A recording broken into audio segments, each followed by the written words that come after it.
matalino sa pagpili ng trabaho. Marami dito na ayaw ng mababang sweldo. Pero kataka kayo, bakit ang Manila, iba ang rate ng Manila kaysa provincial rate? Diba?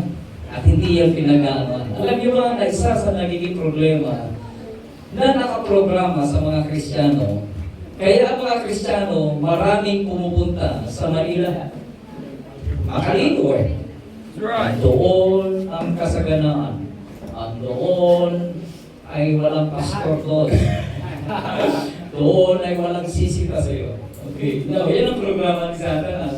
Ang aakin po niya. Kaya hindi na kayo magtataka kung bakit hindi ma-aprobahan yung comparison ng provincial at saka Manila rate ay magkaiba. Kahit sa education. Yung quality education natin, magkaiba din po. Tingnan niyo po, mayroong universidad sa probinsya, pero bakit yung iba na ang probinsyano, mga estudyante, ay nagpupuningin sa Manila? Bakit? Pag nag-apply kayo ng trabaho, ito naranasan ko ha, nag-apply ako ng trabaho. Ang gusto kong pasukan na trabaho noon, ang Nestle Philippines. Ang Nestle Philippines, dyan sa may, Banay-Banay. Nag-apply ako dyan, 1990. First time ko mag-apply, mag-submit ng mga requirements.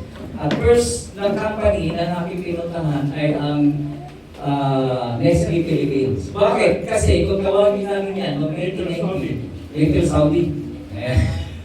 Bakit Little Saudi? May grocery, ay suportado ka ng mayroong grocery monthly sila. May bigas sila monthly. Kaya kailangan makakapasok po ako dyan. Very wise decision, right? Pero hindi ako pinalad. Hindi ako tinanggap.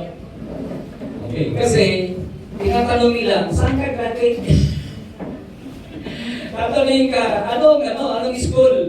Ayan. Kasi nilagay na nila ang mga pangalan ng school na mayroong personality. Ayan. Hanggang ngayon ba ganun pa rin? Oo, hindi na. Diba sa online kapag ay hindi na sila, ang dami nga dito mga taga-provincia graduate eh. Pamantasan graduate ha. PNC ba yan tawagin? Sa Manila nagtatrabaho. PNC. Marami sa mga taga-PNC na nagtatrabaho po sa Manila. So hindi na sila after ng pangalan ng school. Today, we are talking about yung strategy ng Misanganas po sa programa patungkol sa yaman. Okay. Now, alam niyo po, dito po sa Luke, ang pamagat ng ating pong lesson na yan, ayun, nag-isip siya mabuti. Ang isang hangal, magiging mag-isip po. Sabi na, the foolish rich man. So, mayaman ka, pero tao sa iyo isang hangal. Mayaman ka, pero tao sa iyo mangbang. Paano ang isang mayaman na naging mangbang?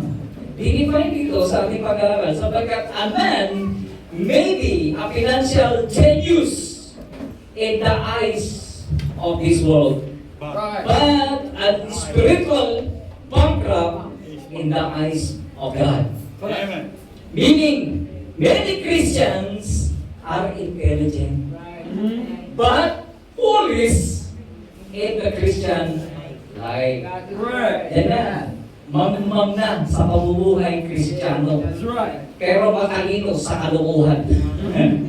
Matalino sa pandaraya, lalo na sa negosyo. Matalino sa pandaraya sa trabaho. Pero sa pamumuhay, hindi alam kung paano mamuhay ng isang Kristiyano. Alam niyo po, dito sa ating pag-aaral, dito po sa nalatag ito, pag-aaralan natin ng isang mayaman. Gusto niyo yumaman? Pero mayaman na hindi hangal. Mayaman na hindi magmam. Pero marami akong nakikita, namumuhay pa rin hanggang sa ngayon. Di ba? Na mga Kristiyano, magmam. Alam niyo po, sabi nga ng Panginoong Hesus yung great faith ay hindi niya nakita sa mga Israel. Naalala niyo yung dumating ang pagsubok sa mga disipulo. Right. Yung great faith hindi nakita sa kanila. At sabi dito, hindi, sabi ng Panginoon, hindi niya nakita kailanman sa mga Israel ang great faith. Alam niyo ba, sa pamumuhay ko, sa edad kong ito, magsi-60 na ako. Sa edad kong ito, at ako po ay naglingkod na po ng 20 years. Dito 17, pero may extra po akong naunang mga mission po na nauna ako. More than 20 years na naglingkod ako. Nakita ko ang iba't ibang Kristiyano. Nakasalumuho ko ang iba't ibang Kristiyano. Nakilala ko ang iba't ibang Kristiyano. Nakasama ko ang mga pastor. Nakasama ko ang mga misyonary. At totoo ang sinasabi ng Panginoon na hindi niya nakikita ang klase ng pananampalataya sa loob ng iglesia, sa samahan ng mga pastor, sa samahan ng mga Kristiyano na narito. Why? Bakit kaya? Let's talk about our faith. Anong klaseng mayroong kang faith ngayon? Sige nga. Mukhang pera? Mukhang Diyos. Alam niyo po yung position about ano po. Kapag ang Panginoong Diyos tinanggap natin sa puso natin at namuhay siya sa puso natin, dapat mukha tayong Kristo. Sabi nila, Pastor, ano ba yung sura ni Kristo? Magandang lalaki po ba? Alam mo, ang Panginoong Diyos hindi siya magandang lalaki. Hindi siya gwapo. Hindi siya kamukha ni Kuya Boy. Amen. Siya po ay hindi po wala pong itsura. Di ba? Pero, ang kanyang pamumuhay ay karangalan at mayroong kagandahan. Hindi man nakikita ito sa mukhaan. Now, let's talk about this. Ano po? Dito, nagkaroon ng problema kung bakit ipinangaral ng Panginoon ang patungkol sa foolish rich man. Bago po tinalakay ang parable nito, ay unang-unang verses na makita natin na when our Lord Jesus Christ is preaching, doon po sa karamihan ng mga tao, then there is a suddenly person, a man, interrupted sa kanya pong pagpangangaral. At ang sinabi po niya ito, tignan nyo naniniwala ako, Kristiyano ito. Sabi dito, sa talatang verse 13, and Luke chapter 12, verse 13. At sabi niya dito, Master, speak to my brother that he divide the inheritance with me. Isipin mo, sa dami-daming ipinag-aral ng Panginoong Hesus, ang gusto lang niya, ang interest lang niya, pera. Diba? Sige nga, pag-usapan natin ang about Christianity. Ayaw nyo, gusto nyo prosperity. Right? That's right.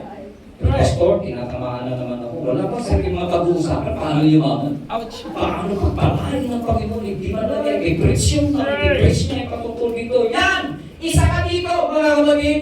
Nung nagsasabi, Master, speak to my brother that he divide an inheritance with me. Sabi niya, Panginoon, sabi mo kapatid ko, mayaman. Panginoon, narapit ako na sabi, paggayahin, maging katulad ako ng isang ng kapatid ko, mayaman. Isipin mo, ang interest niya, yaman. Walang natutunan sa dito, sabi nga nun, the Lord Jesus Christ, He preached all the multitudes. But there is a one man came, at ang sabi pa niya, he's not after the preaching, he's after the money. Ang inutusan pa ang Panginoon na, pag-usapan mo na, siguro yung mayaman, Kristiyano din, na pwede makinig sa Panginoon kapag sinabi, oy, bigyan mo naman yung kapatid mo.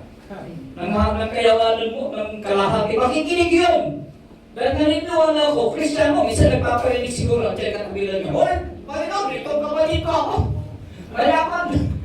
Bigyan ako ng pera. That's right. O, di ba? Right. At itong isang bagay na minsan, kayo ba ito madalo sa church dahil sa prosperity? O dahil sa life Christianity? Now, ito yung isang bagay na dapat nating matandaan. The deep meaning sa verse nito, the danger of spiritual blindness caused by earthly greediness. Yan ang nagiging problema. Bulag sa katotohanan ng Kristiyano kapag pera na ang pinag-uusapan. Walang nakikita. Laging pinag-uusapan, kakikisuran. Hirap na ito na naman, magbabayad tayo ng 14,000 na kuryente, hindi naman bago. Dapat ang magbabayad niya, yung mga nandito. Di ba? Di ba? Oh, dami ko narinig na gano'n. Ang mahal naman, 14,000 babayaran. Alam mo, nag-justify lang kayo eh. Yung pala may problema kung talon natin. Di ba? Kaya yun, ano sabi ng Mirando? Hindi ba natin ibabalik yung pera? Yun sa mga nagbigay. Okay, alam niyo yung mga nagbigay. May nagbigay kasi kahit 1,000. Pastor, tulong namin para tulong sa ano. At hindi po ito pinabayad. Wala akong intention na gamitin niya sa iba. Ibabalik ko po sa inyo. Para sa susunod na ito. Hindi, babalik ko. Kasi ang intention na hiningi ko ay para doon ko sa meron ko. At pag hindi natuloy, na kay Kuya Boy po yan. Pag yun ay nawala, si Kuya Boy magpapayad. May trabaho naman yan, delivery yan eh. That's right. Delivery man. Okay. Sabi niya, tinanong ko kasi, Kuya Boy, punta ka ba na Wednesday? Pastor, may ilan ako. Right. Kiway yung pastor, kiway. Teamwork. Ganun talaga pag ano, pag senior. Priority line. Okay, now the warning is this. So the cause of ano po, the danger of the spiritual blindness, yung pagiging greediness ng mga Kristiyano. Now, sa second part, ang sagot ng Panginoon dito sa verse 15. Sa verse 15, sabi dito, the word verse 15, the statement of the Lord Jesus Christ was like this, take heed and beware of covetousness. For a man's life consists not into the abundance of the things which he possesses. Tignan niyo po, the word take heed, not only na the word, the first word, at sinundan pa niya ito, and beware. The take heed means look sharply and be on guard. There is something wrong po sa pagkayaman na pag-uusapan. Uy, ingatan mong mag-ingatan mong tignan pagmasdan ng kayamanan. At mag-ingat ka dito. At hindi lang yun, and beware. Hindi lang ito sinabi ng ng Panginoon Jesus to take heed, but also beware. Meaning, defend yourself, run, predict. Meaning, there is no tawag dito, yung kagandahan. Dito po sa tinatawag na part pinag-uusapan, ay pinag-uusapan dito is all about the word covetousness.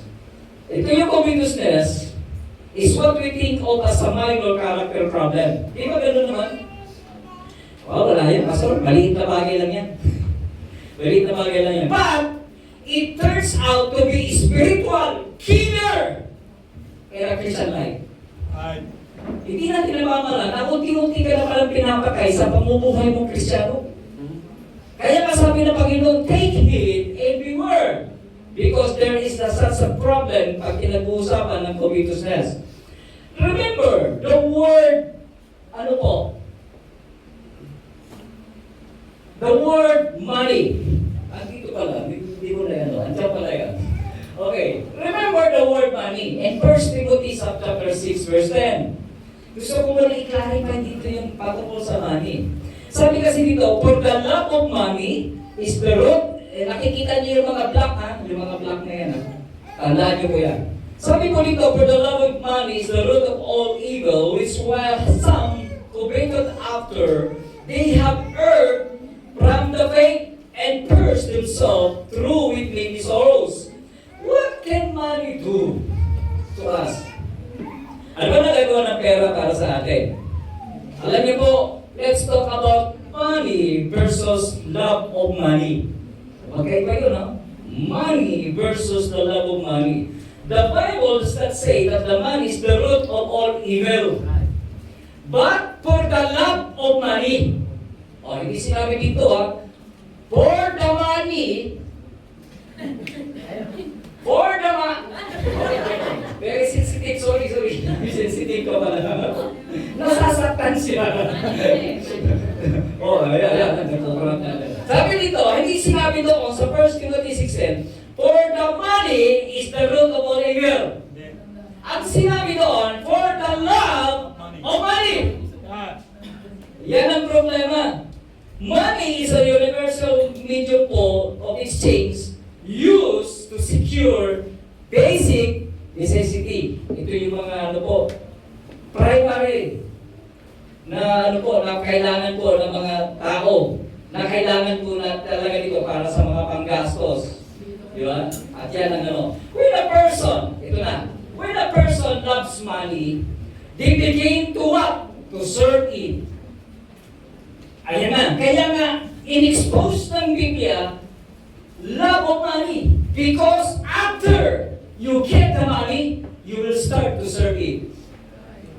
That's right.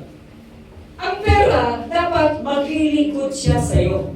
Hindi ikaw ang maglilingkod sa pera. Dahil dito, the cost of the money. That's right. Ayan, ikaw na tuloy ang naglilingkod instead ng money. Tandaan mo ha, ang money na pinag-uusapan natin dito is a universal medium of exchange and used to the basic necessity po, to secure the basic necessity po natin. Para lang po yun po ang gamit po yan. Alipin sila para gamitin natin, pero hindi tayo alipin nila para tayo ang gamitin. Right. Magkaiba po yun. The next one, because of love, now therefore, there is the root of all evil. Bakit nagkaroon? Alam niyo bakit ginamit yung root of all evil? Nakakita na ba kayo ng ugat? Di ba ang ugat nasa ilalim ng lupa? Right. At ang nasa ilalim ng lupa, hindi mo makikita yan. Right. Hindi mo makikita yan. Ganun ang tao. Tinatago niya ang kasalanan niya na pinagmumulakan ng kasamaan. Wala na nakakalam, nahihiya ka siyempre. Di ba? So that is the definition why na inilagay po yung salitang root. Because root is a hidden underground. The secret things. But it feeds and produces everything that grows above surface. At makikita mo na ito, yung bunga na po niya. Ang ugat, di mo nakikita. Pero yung bunga nito, ng pag-ibig sa salapi, very exposed na po siya. Hindi na ladalo sa church. Hindi na magsusupport yan sa church. Mas gusto pa niyang gastusin sa bisyo kaysa sa church. Di ba? At nagpapasalamat ako dun sa ano, very concerned, ano. Nagpe-pray kami, saan natin kukunin ang 14,000? Ang pera na lang natin, 2,000, right? Naubos na sa ano, sa ministry. Sabi ko, saan ang 14,000? Then after days lang, may nag-text na, Pastor, huwag niyo sasabihin ang pangalan ko ha. Sino ba, sir? Ha? Ayaw niya makasama. Ang galing ng Kristiyano ito, very secret disciple, parang siya si Joseph Arimathea, the secret disciple. Ang dami na niyang naibigay na hanggang ngayon ay hindi pa rin siya nagsasabi sa kanyang pangalan. Ayaw niya ipasabi. At hindi lang po 1,000 o 500 binibigay lang ha. Kita niyo yun. Ganun siya ka-faithful. Pero gusto niyang isikreto. Magkasawa po sila. Magkasawa sila and then very faithful. At yung pangako po na hindi ko sila, hindi ko po sasabihin. Papaunin ko yun hanggang mamarayan. Sino ba, sir? Pag hindi na lang sa langit. Pagkikilala na kita. Sa mga natira natin kapatid. Yun ba ang miyembro natin? 100 pero ang natira na lang 3 ang natiko Tatlo na. Sino kaya tatlo na yan? Magkikita-kita sa langit. Okay. Loving money is a fundamental sin that fits almost every other sin imaginable. Ito nyo po, ito yung isang bagay na makikita natin because of the money. So yun yun. Then not only that, the root of all evil. They have erred from the faith. Mga kapatid, Kristiyano ang umiibig sa salapi. Hindi ito ang deliverer because sila po ay nagkakamali sa kanilang pananampalataya. Sino ito? Kristiyano. Ang mapag-ibig sa salapi. Kristiyano. Na kung saan mas mahal ang pera kaysa sa Diyos. Kaya nga yung kanilang pananampalataya, kumikilos na babago. Dahil po, ang pinaglilingkuran na nila ay pananalapi. Alam niyo po, sabi ko sa Matthew chapter 6 verse 24, you cannot serve two masters. You will hate the one, you will take the one. Diba? Yan ang isang Kristiyano. ang ano po, ang Kristiyano, nagpupumilit na maglingkod sa dalawa, pero hindi pwede, sabi ni Biblia, isa lang talaga. At yung isa nagkukunwari ka lang na naglilingkod. Pero yung reality, ito ka talaga naglilingkod. Pakita ang tao. Pakita mo kayo ng politician. Oh, pero politician. Diba? Mabait sa media, salbahe sa ano po, sa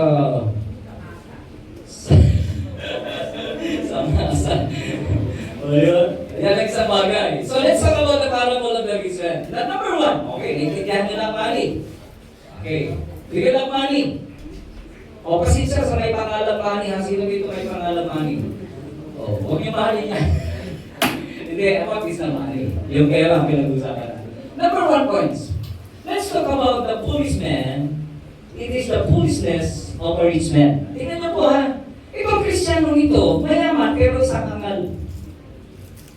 Isang mamang. Bakit? Kasi, nakalimutan niya sa first point, yung sinabi dito sa verse 16, na sinabi ito, and he speak, ito sa verse 16, and he speak about the parable unto them, saying, the ground of a rich man brought forth plentifully.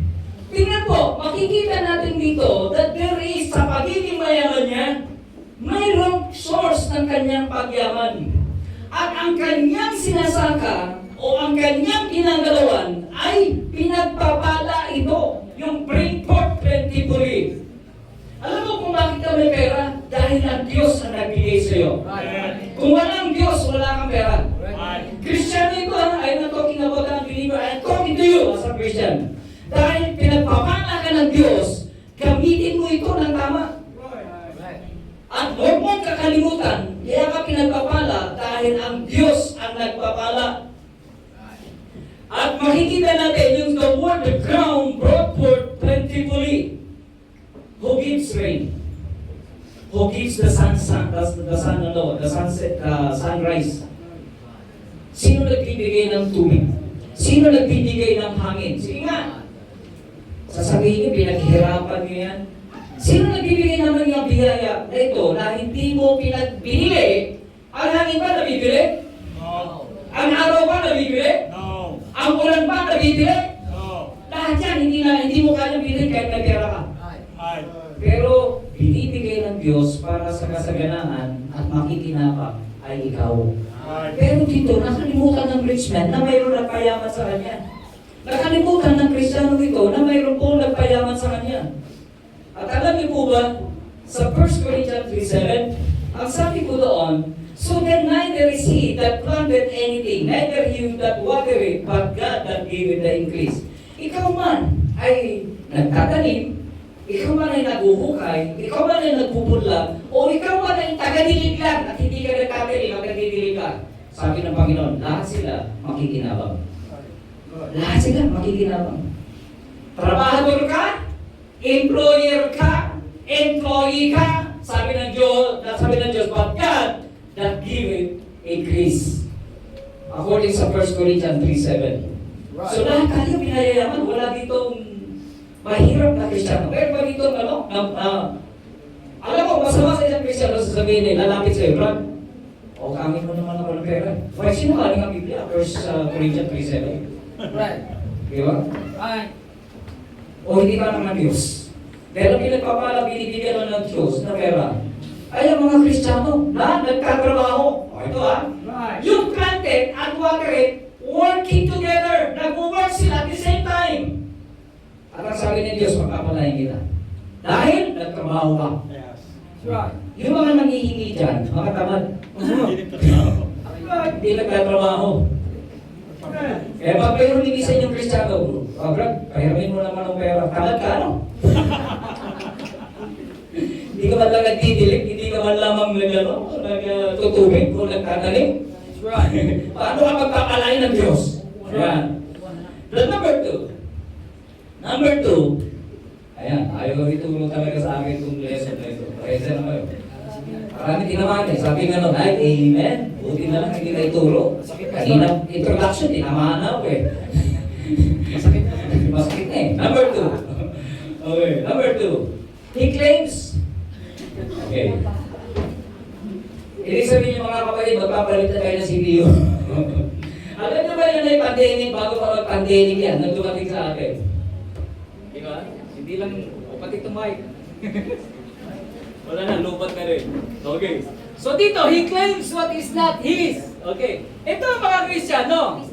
Yung pagpapala na nakakanta nila, sabi nila, pinaghirapan ko ito. Kaya ako mayaman, pinaghirapan ko, pinagtsagaan ako, nagtrabaho ako. Tama naman eh. Pero nag-i-increase ay ang Diyos. Nakalimutan niya na yung pagpapala na yun ay galing sa Diyos. Hindi dahil sa kanyang lakas. Nalimutan niya ang 1 Corinthians chapter 3, verse 7.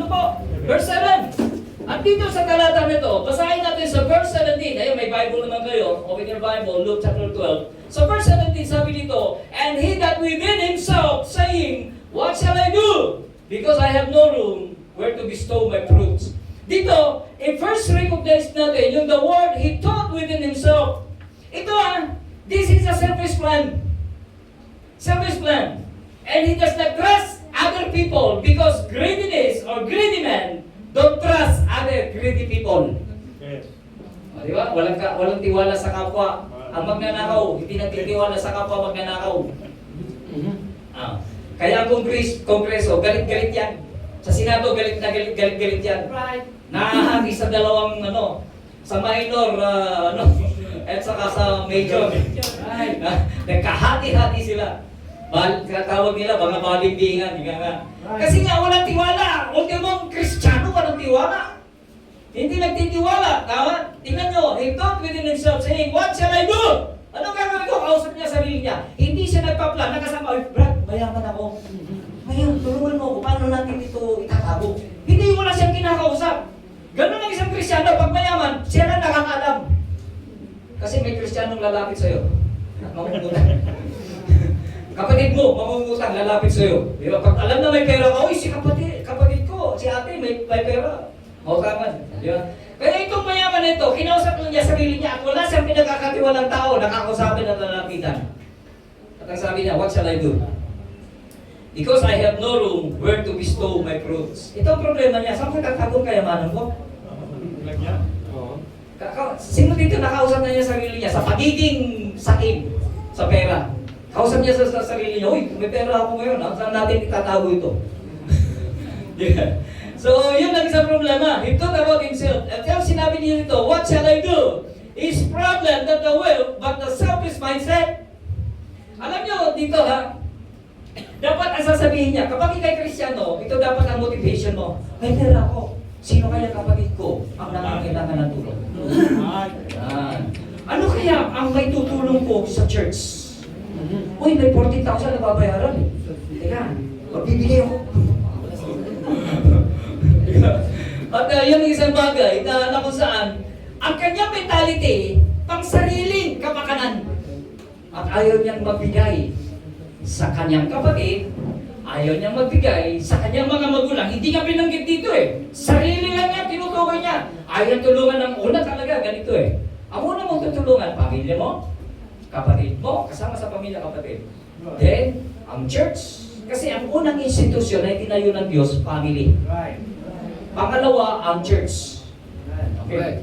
Kaya, kung gusto mong tama ang paglilingkod mo sa pamilya mo, kung tama ang paglilingkod mo sa church, magiging tama ang pamilya mo.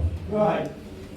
Pag tama ang pamilya mo, dinala mo sila sa Panginoon, lahat sila maglilingkod ng tama sa church. Right. That because the foundation na isinablis ng Panginoon, una ang pamilya. Pangalawa, ang church. Kaya kailangan mahalaga na maintindihan natin ito. Yung sa sinasabi na ating pong binabanggit. This man has a plan for wealth, but he has no plan for God.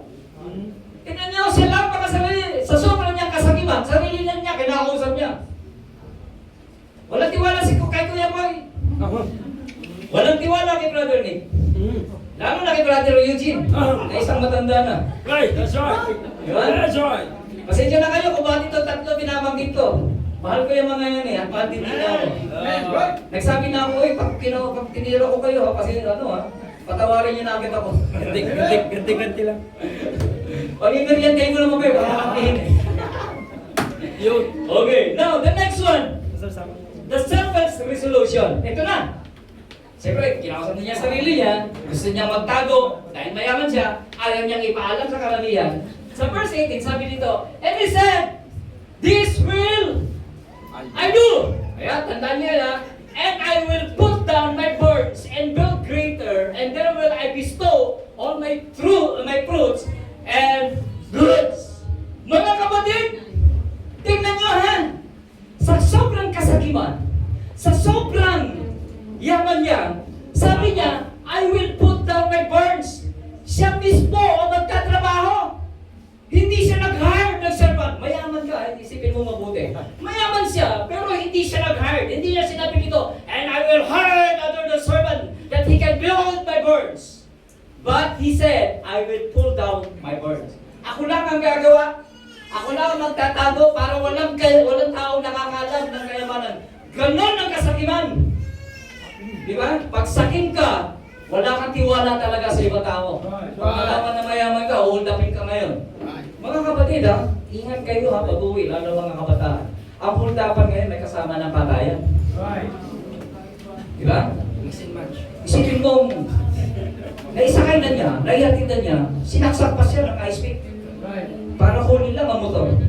Kapalit ng buhay ng motor ay buhay na tao. Kapalit ng pera ay buhay. Because love of money is the root of all evil. That is the reason why. Kaya huwag niyong mamahalin ng pera, mga kapatid.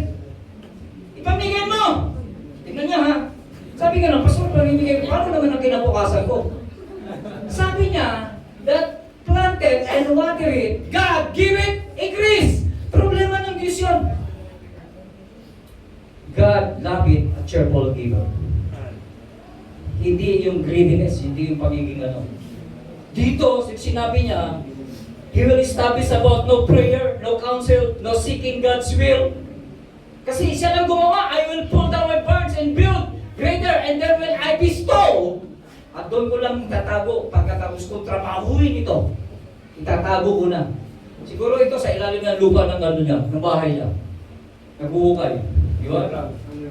Underground. Doon niya itatago, doon niya kayamanan niya. No prayer. Having a bigger burns, no problem. But not a bigger heart, that is a problem.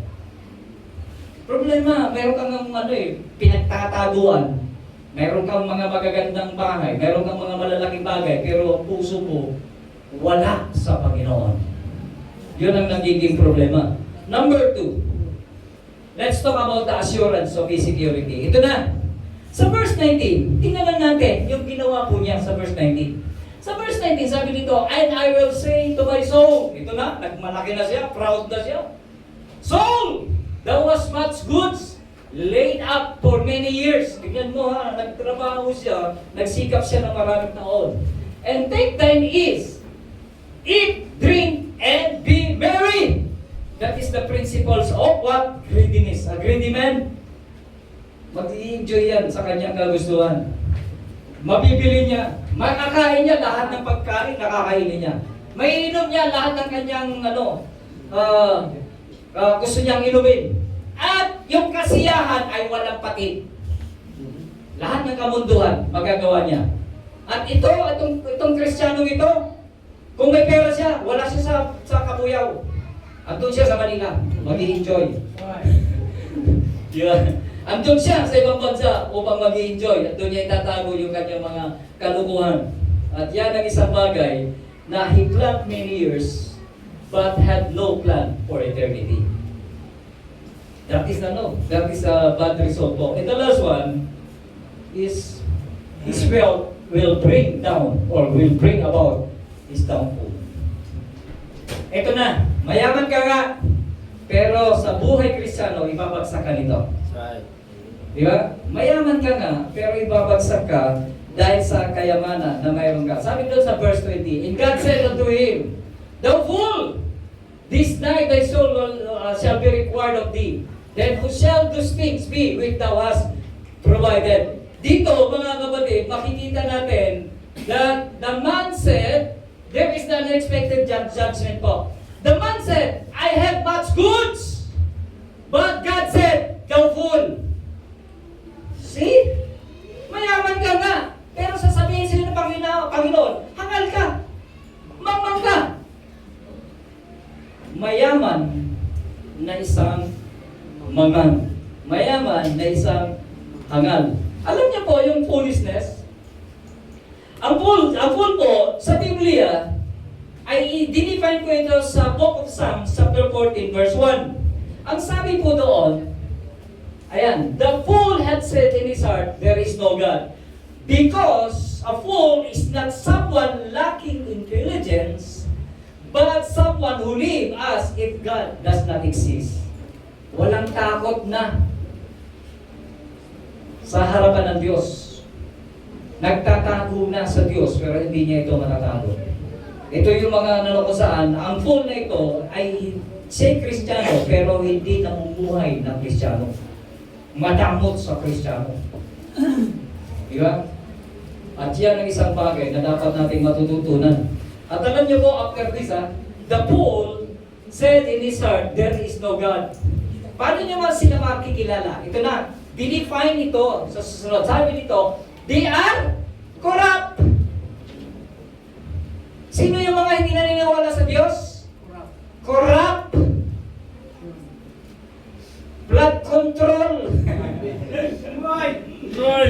They are no politician. They have done abominable works that there is none that do it good. Ito yung mga wala nang katwiran. Sila ay gumagawa na ng puro kasamaan. Tingnan niyo po mayaman itong Kristiyano ito. Hindi dahil siya ay Secretary of DPWH. Hindi rin po siya contractor ng flood control. At hindi rin po siya, higit sa lahat, corruption din nag-uusapan, hindi po siya politician. Pero pinayaman siya ng Diyos sa natural na kanyang kakayahan. At pinagkaloob na niya. Dahil masipag siya, ay pinagpapala siya ng Diyos. Nagtatrabaho siya, nagdidilig siya, nagtutubig siya. Lahat, yung dalawa na ito na nagtatrabaho ay pinagpapala ng Diyos. Yun ang sikreto, mga kapatid. Kung He planned for many years. Sabi ganon sa verse 19. But God declared, this night, sabi doon sabi ganon, balikan natin. Sabi ganon, and God said, thou fool, this night thy soul shall be required. So dito makikita natin yung salitang the word. Asan na? Nawala ako. Okay. Yung sinabi nito, he planned for many years sa verse 19, but God declared in verse 20, this night, and another word, required. Yung sinabi ditong required, ay katulad nito isang banking term, isang banking policy na sinasabi po ito. Na ang ibig sabihin nito, kapag mayroon kang inutang, mayroong araw ng kabayaran, may due date ng pagbabayad. At dahil dito, sa Romans 5, sabi po dito, for the wages of sin is death. At ang kabayaran ng kasalanan ay kamatayan. At ang lahat ng kanyang ay nire-required po ng lahat ng tao sa kanyang mga ginawa dito po sa mundo. Ano makikita ng Diyos kaya sa buhay mo? Alam niyo po, kung papansinin natin, sabi sa Job, nandito kaya yun. Sabi ni Job, sa talatang yun, okay. Sabi dito, the fool saves and then leaves it behind. Tingnan niyo po makikita natin sa talata ito sa Job 1:21. Sabi dito, naked came I out of my mother's womb, and naked shall I return later. Tingnan niyo po, sino ditong pinanganak may relo na, pinanganak may cellphone na, pinanganak may damit na, pinanganak na kung saan ay may perang hawak? Wala, di ba? So nagkapera ka man, biyaya ng Diyos yan. At ang biyaya na yan ay makakamtan mo kung masipag ka, kung nagtatrabaho ka, kung nagdidilig ka, at kung nagtatanim ka. Yang biyaya na yon, ang Diyos ang mag-i-increase. Pinayayaman ka ng Diyos dahil sa iyong kasipagan. At dahil dyan, bibigyan ka ng Panginoon na protection nila. Kaya walang Kristiyanong mahirap. Bakit? Kasi walang Kristiyanong tamad. Right? Walang Kristiyanong tamad. At lahat kayo ay magkakaroon sapagkat ay Diyos ang siyang magbibigay. Now, the conclusion. The Lord's conclusion. Nandun din po sa verse 21. Ano yung Lord's conclusion natin? Sabi dito, so is he that layeth up treasure for himself is not rich toward God. Ito na yung conclusion na ibinigay po ng Panginoon. And the Lord give us the application po, patungkol po dito. The word, this is not just a one-man person. A one-man na tinutukoy po dito, na sinabi dito, so is he. So dito, ang tinutukoy dito, sa single na, sa isang salita niyan, pero sa pangkaramihan na as an individual person. Ito ang pangkaramihan pero as an individual person. Anyone who lives this way, yung salitang, so is he. Yung therefore, yung namumuhay na ganito, yung mayroong pag-aakala ng mga ganito ba ang puso mo ngayon? Ikaw ang tinutukoy dito. Ikaw ang sinasabi po patungkol dito. So meaning, anyone who live this way. Now, tignan natin. In the Christian life, there are two ways to live. Yung binanggit doon yung sa talatang binasa natin dito, kung babalikan natin sa verse 21, sabi ko dito, lay up treasure for himself and is not rich toward God. Dito po, in the Christian life, there are two ways to live. The one is laying up treasure for himself. And the other one, being rich toward God. Alin ka dito sa dalawang ito? Alin ka dito sa pangalawa? Alam niyo po, every Christian listening today, present and this po in the congregation, falls into one of two categories. Isa lang po talaga. You cannot serve two masters kasi. Pag-alin dito. Alam niyo po yung sinabi ito, laying up the treasure for himself, it is a self-centered life. Siya yung makasarili. Siya yung madamot. Siya yung, hindi nagbibigay. At pag nagbibigay siya, ito mga kapatid, ito ang sa akin, ito lang. Sa totoo lang, marami, sa panahon ko na ako ay magandang trabaho, may pera ako, maraming mga Kristiyano at miyembro na lumalapit sa akin at pinapautang ko po. Binibigyan ko. Pero hindi ko sila sinisingil. Why? Blessing ng Diyos yun Parang problema ng Diyos yun. So paano niya ibabalik yun? Di ba? Kapag nagpahiram kayo ng ng pera sa Kristiyano, huwag nyo babalikan at sasabihin ninyo, naniningil ka na. Huwag. Why? Hayaan mo siya ang magbayad. Alam niyo po, sabi kasi ng Biblia, hindi ko na matandaan the book of Psalm. Ano ba tawag dito? Borrowed. Gusto niyong tingnan? Ang nangihiram daw ay ang makasalanang nangihiram. Ayun, sa word na yun nandun yun, mamaya hanapin ko. Ang makasalanang nangihiram ay hindi nagbabayad.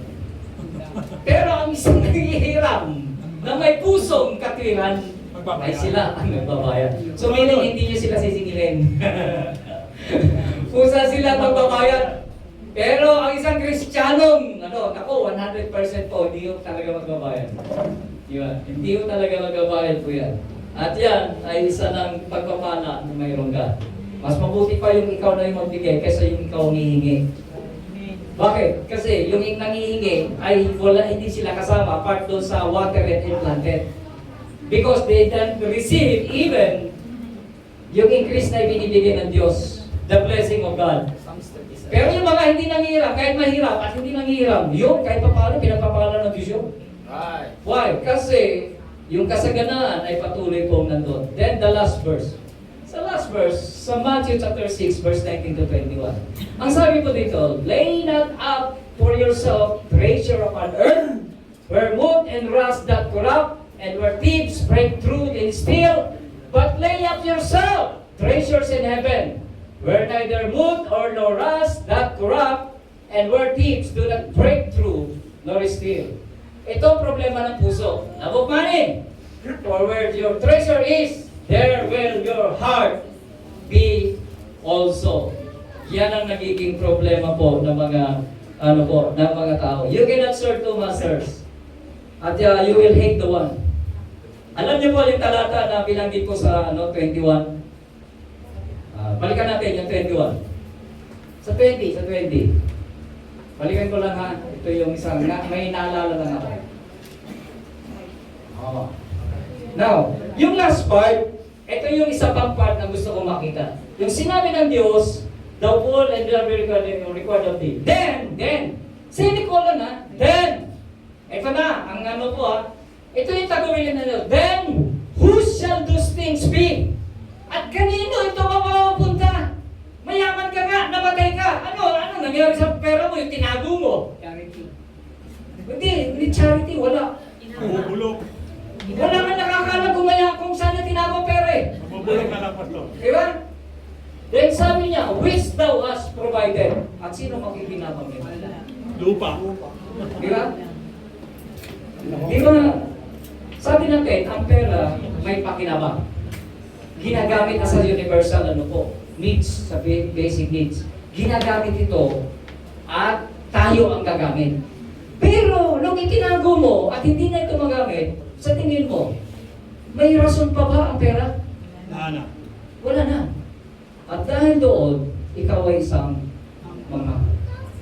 At sabi dito, sino makikinabang sa pera pinag-ipuan mo? Wala.